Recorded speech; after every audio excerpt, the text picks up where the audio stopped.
There's one eternal core purpose out of which all other gifts and purposes spring forth. There's one purpose that you've been called to, that I've been called to. And if this is not your core purpose, all the other goals and ambitions and desires and gifts are in vain. That one eternal purpose is that you bear fruit. You've not chosen me, but I've chosen you, and I've ordained you that you should go and bear forth fruit. What is that fruit? And that fruit is to be Christ-like. To bear much fruit is to become more and more like Jesus. If I'm not Christ-like, if that is not being shown in me visibly, noticeably, by those I live with, by those I associate with, if I am not exuding more and more of the likeness and the presence of Jesus in my life, no matter what I accomplish, no matter what I do, I have missed my eternal purpose on this earth. Become Christ-like. That is your goal. That is your life. To become absolutely Christ-like. God's purpose cannot be fulfilled by anything I do for Christ.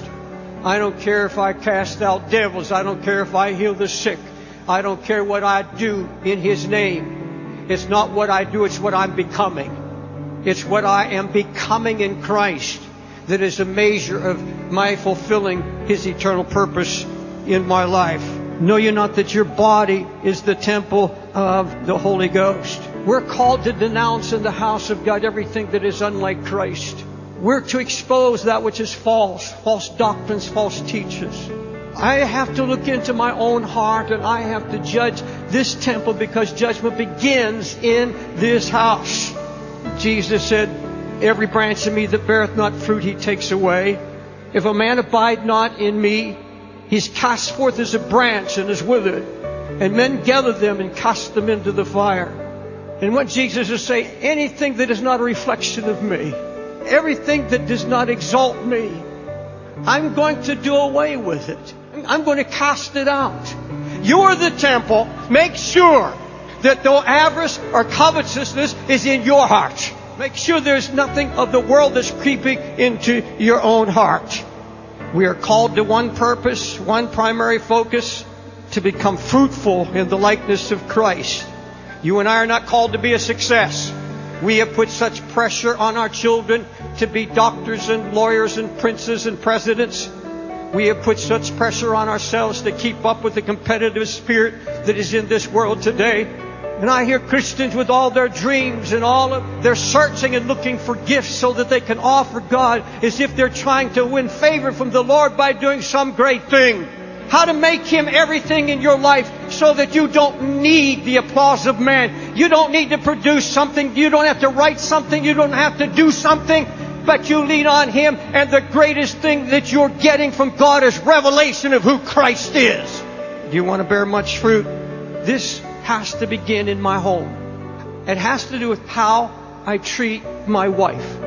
Wife, how you treat your husband. What kind of life have you been living in your home? And I see Jesus in him. And if my wife can't say that, and I say that before my wife, if she can't say that, everything I've told you about, having the joy of helping establish this church, Teen Challenge, every book I've written, all of that is in vain.